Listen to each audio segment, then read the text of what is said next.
اعضا کا لغوی معنی اعضا عضو کی جمع ہے، اس کے معنی ہے بدن کا حصہ۔ اعضا اعضا کے اصطلاحی معنی، اعضا کسے کہتے ہیں؟ اعضا و کثیف گھاڑے، اعضا و کثیف گھاڑے جسم ہیں جو خلاط کے منجمد اور مجسم ہونے سے بنتے ہیں۔ جب خلاط بدن کے اندر اکٹھی ہوتی ہے اور اکٹھی ہونے کے بعد وہ جم جاتی ہے تو اس سے انسان کے بدن کے جزء و بدن کے اعضا بننے شروع ہو جاتے ہیں۔ ارکان کے سبق میں بتایا گیا جس طرح ارکان سے نباتات، جمادات، حیوانات یعنی قدرتی ترکیب سے وجود میں آتے ہیں، تو اسی طرح آدمی جب یہ چیزیں کھاتا ہے تو ان کے کھانے سے اخلاط بنتی ہے، پھر انہی اخلاط کے مجسم ہونے سے اعضا وجود میں آتے ہیں۔ یہ تو موٹی سی بات ہے، واضح بات ہے۔ اغذیہ اور اشیاء سے اعضا سے جسم بننے تک ترتیب۔ سب سے پہلے غذا کھانے سے اخلاط بنتی ہے، اخلاط سے ارواح بنتی ہے اور فضلہ تیار ہوتا ہے، یعنی غذا کے تین حصے الگ الگ ہو جاتے ہیں۔ ایک لطیف حصہ، ہلکا یعنی ہلکا باریک، جیسے ہوائی اجزاء اور ارواح اور اسے ارواح کہتے ہیں، اور ایک کثیف حصہ یعنی بھاری اور گاڑھا جسے اخلاط کہتے ہیں۔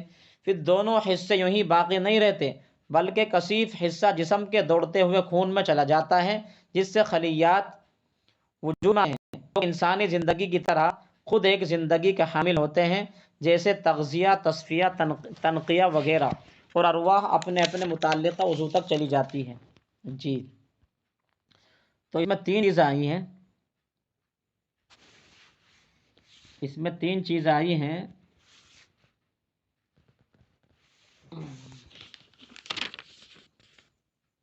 جی کہاں گئی ہے؟ جی ایک تو آئی ہے اخلاط، ایک آئی ارواح، ایک آئی فضلہ۔ جی میری آواز آ رہی ہے سبھی کو؟ کوئی ایک صاحب بتائے اپنا مائک کھول کر کے۔ جی بند کر لیجئے، مجھے معلوم ہو جی گیا۔ آواز آ رہی ہے۔ جی تین چیزوں کا تذکرہ ہوا، اخلاط، ارواح اور فضلہ۔ جی اخلاط کی تعریف بھی آپ کے سامنے آ گئی۔ پھر اخلاط سے کتنی چیزیں تیار ہوتی ہیں، یعنی بلغم، سودا، صفرا اور الحاقی مادہ، یہ چیزیں تیار ہوتی ہیں۔ جی تو پھر جب یہ چیزیں اپنی شکل اور اپنی منجمد اور مجسم ہو کر بدن کا جز بن جاتی ہے، اور ارواح کی تفصیل انشاءاللہ آگے بھی آ رہی ہے، اور تھوڑی بہت میں آپ کو بتا دوں، اور میں نے نقشے میں اس کو سمجھا دیا تھا کہ ارواح روح کی جمع ہے، اور اس روح سے مراد وہ نہیں ہے جو اللہ تعالیٰ نے قرآن مجید میں فرمائی ہے، بلکہ یہ سائنسی اور طبی اعتبار سے ڈاکٹری لائن کی روح ہے۔ روح بنتی ہے۔ پھر ارواح کی دو قسمیں ہیں، ایک ارواح وہ ہے جو بدن کا جز بنتی ہے، بدن کی صحت کے لیے مفید ہے، اور پورے بدن میں اس کی طاقت قوت پہنچتی ہے، یعنی اعصاب کو بھی پہنچتی ہے، اور دل، قلب و عضلات کو بھی پہنچتی ہے، اور جگر اور غدد کو بھی پہنچتی ہے، یعنی تینوں اعضائے رئیسہ کو طاقت پہنچاتی ہے، ایسے ہی پورے بدن کو طاقت پہنچاتی ہے، وہ ہے روح۔ اور دوسری قسم ارواح کی ریاح ہے، جس کا واحد ہے ریحن اور ریاحن۔ وہ انسان کے پیٹ میں گیس بنتا ہے، اور وہ گیس سمجھو وہ نقصان ہی دیتا ہے، وہ گیس نقصان ہی دیتا ہے، جس طریقے سے اور وہ گیس ایک یعنی جتنی ضرورت ہے اتنے سے فائدہ ہوگا، جو ضرورت سے زائد ہے وہ نقصان دہ ہے۔ جس طریقے سے ہم کوئی کھانا وغیرہ بناتے ہیں، جیسے دودھ وغیرہ ہم نے بنایا اور ہم نے گرم کیا، تو اس میں جو بھاپ نکلتی ہے وہ اسی بھاپ کا نام ارواح یا ریاح ہے۔ وہی بھاپ جو بنتی ہے انہی کا نام ارواح یا ریاح ہے۔ تو ان میں جو انسان کی صحت کے لیے مفید ہے وہ اس کی بھی دو قسمیں، ایک تو روح جو پورے بدن میں کام کرتی ہے، اور دوسرے ریاح جس سے جو ضرورت کے مطابق کام کرتی ہے، اور اگر زیادہ ہو جائے تو وہ انسان کی صحت کے لیے نقصان دہ ہے، دماغ پر اثر کرتی ہے، بدن میں گھومتی رہتی ہے، اور بدن کے کسی بھی حصے میں درد اور جو ہے چبھن پیدا کرتی ہے، جو ہمارے لیٹرنگ کے راستے سے نکل جاتی ہے ریاح۔ جی اور تیسری قسم جو ہے وہ فضلہ ہے۔ جی یہ فضلہ میں نے آپ سے بتایا تھا کہ یہ فضلہ عربی کا لفظ ہے، اور فضلہ یہ سمجھو یہ فاضل اور فالتو چیز ہے جو زائد ہے، جس کی ضرورت نہیں ہوتی۔ تو لہذا انسان کی غذا کھانے سے تین چیزیں تیار ہوتی ہیں، اخلاط بنتی ہے یعنی کہ بلغم، سودا، صفرا اور الحاق مادہ، اور دوسرے ارواح بنتی ہے جو پورے بدن کو چلاتی ہے اور اسی کے ذریعے آدمی چلتا پھرتا ہے، اور تیسری چیز فضلہ ہے جو جب ان اغذیہ سے جو غذا ہم نے کھائی ہے ان سے بدن کی ضرورت پوری ہو گئی، تو پوری ہونے کے بعد جو فضلہ ہوتا ہے فالتو، جس طریقے سے کولو کے اندر گنے پیلے جاتے ہیں تو گنے کا جب رس نکل کے نیچے گر جاتا ہے تو پیچھے کھوئی گر جاتی، اکٹھی ہو جاتی، تو سمجھو قسم کی کھوئی ہے، یہ کھوئی جس کی جو ہے ضرورت نہیں رہتی، تو لہذا وہ لیٹرنگ کے دوارے، وہ لیٹرنگ کے راستے سے، اور اسی طرح وہ پیشاب کے راستے سے باہر نکل جاتا ہے، اور تھوک وغیرہ کے راستے، منہ کے راستے سے بھی، ناک کے راستے سے باہر نکلتا ہے، اور اسی طرح پورے بدن کے راستے سے باہر نکلتا ہے، جو انسان کے جسم میں مسام ہے یعنی پسینے کے دوارے باہر نکلتا ہے، جی اسے فضلہ کہتے ہیں۔ یعنی غذا کے تین حصے الگ الگ ہو جاتے ہیں، ایک لطیف حصہ ہلکا باریک جسے ہوائی اجزاء اور ارواح کہتے ہیں، اور ایک کثیف حصہ یعنی بھاری اور گاڑھا جسے خلاط کہتے ہیں۔ پھر دونوں حصے یوں ہی باقی نہیں رہتے بلکہ کثیف حصہ جسم کے دوڑتے ہوئے خون میں چلا جاتا ہے، جس سے خلیات وجود میں آتے ہیں، جس سے خلیات یعنی سیلز وجود میں آتے ہیں، اور جو کہ انسانی زندگی کی طرح خود ایک زندگی کا حامل ہوتے ہیں، جیسے تغذیہ، تصفیہ، تنقیہ وغیرہ، اور ارواح اپنے اپنے متعلقہ عضو تک چلی جاتی ہے۔ جی یہ تین لفظ استعمال ہوئے ہیں، تغذیہ، تصفیہ اور تنقیہ، یہ تینوں کے تینوں لفظ عربی ہیں، آپ ان کے معنوں پر غور کیجئے۔ غزہ تغذیتاً، غزہ تغذیتاً، باب تفعیل سے ہے، اس کے معنی کتنے سارے آتے ہیں۔ اگر غزہ کا مفعول لائیں گے غزہ المولودہ تو معنی آئیں گے پرورش کرنا، غذا دینا، خوراک دینا، غزہ المولودہ پرورش کرنا، غذا دینا، خوراک دینا۔ اور اگر لائیں گے غزہ العقل تو معنی آئیں گے عقل کو بڑھانا، عقل کو بڑھانا۔ اگر لائیں گے غزہ الانسان تو معنی ہوں گے خوراک برابر پہنچانا، خوراک برابر پہنچانا۔ جی تو یہ تغذیہ انسان کی پرورش کرتا، پورے بدن کی، عقل کی بھی، اور جو ہے اعضاء کی پرورش کرتا ہے، اور انسان کو یہ طاقت پہنچاتا رہتا ہے۔ تصفیہ، صفا یصفی تصفیتاً، اس کے معنی آتے ہیں صفائی کرنا، پاک کرنا۔ جی صفا صفائی کرنا، پھر صفا کے معنی درستگی، صف الشیء درستگی کرنا اور حل کرنا، جی درستگی کرنا اور حل کرنا۔ اسی طرح تنقیہ، نقا ینقی تنقیتاً، اس کے معنی بھی آتے ہیں صفائی کرنا، یعنی یہ سمجھو کہ تنقیح لفظ کہتے ہیں مبالغے کے ساتھ میں صفائی کرنا۔ نقا الشیء صاف کرنا، آلائشوں سے پاک کرنا اور پسند کرنا۔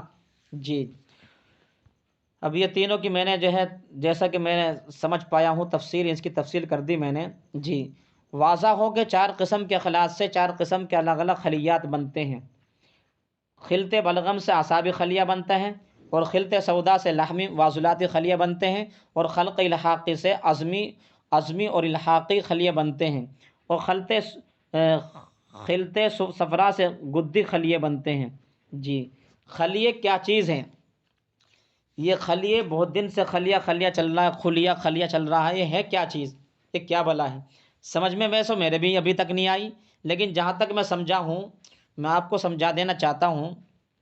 جی یہ خلیے وہی خلیے ہیں جو اگر اعصابی خلیہ بنے گا تو اس سے دماغ کو قوت پہنچے گی، اور اگر جیسے سودا ہے، اس سودا سے لحمی عضلاتی خلیہ بنے گا تو اس سے جو ہے دل کو اور عضلات کو یعنی پورے بدن کو طاقت پہنچے گی، اور ایسے ہی اگر خلط الحاقی خلیہ بنے گا تو اس سے یہ عظمی نہیں بلکہ عظمی ہے، یعنی عظم سے ہڈی، جی اس سے ہڈی و الحاقی خلیہ تیار ہوں گے، یعنی ہڈی اور ایسے کرنیاں ویسے ہی رباط اوتار، میں نے کرریاں اور ہڈیاں اور رباط کی تفصیل بتائی تھی کہ کرریہ سے مراد بدن کی وہ نرم نازک ہڈی ہے کہ جس پر ہاتھ رکھو وہ بھینچنے سے دب جاتی ہے۔ مثال کے طور پر سب سے آسان سمجھنے کے لیے ناک کی ہڈی کو لے لیجیے آپ، کہ ناک کی ہڈی کتنی نرم ہے اوپر کی۔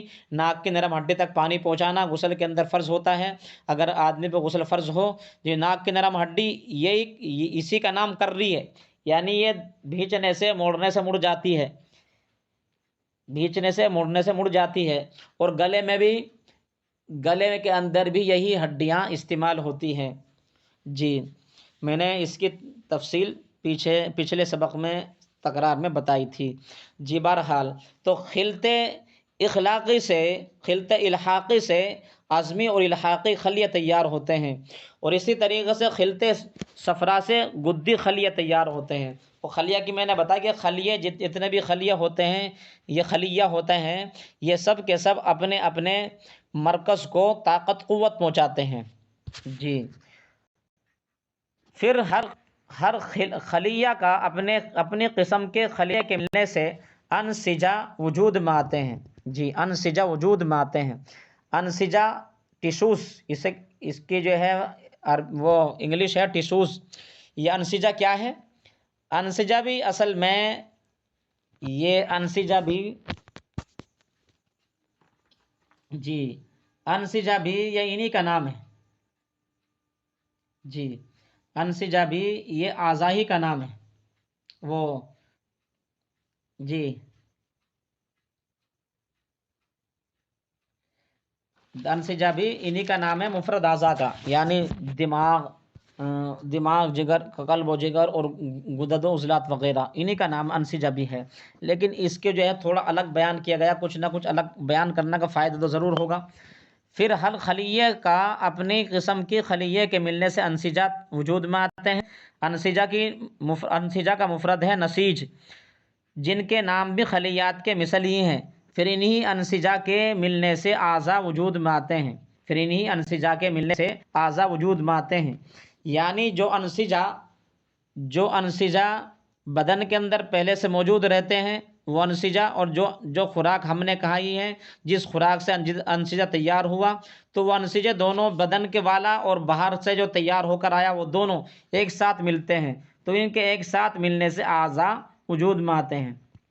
اس طریقے سے مثال دیتا ہوں کہ جیسے گاڑی وغیرہ ہے کہ اس کے ہم سب کے سب الگ الگ اعضاء نکال کر لے آئے، جو ہے پہیے وغیرہ، اسٹیئرنگ وغیرہ سب چیز الگ الگ نکال کے لے آئے، پھر ان کو ایک ساتھ میں جوڑنے لگے، تو اسی طریقے سے کچھ انسجہ انسان کے بدن میں موجود ہوتے ہیں، کچھ انسجہ جو وہ غذا کھاتا ہے فی الحال میں اس سے تیار ہوتے ہیں، تو دونوں سے جو موجود رہتے ہیں ان سے، اور جو فی الحال کھاتا ہے اس سے، تو دونوں جب مل جاتے ہیں تو اس سے اعضاء تیار ہوتے ہیں۔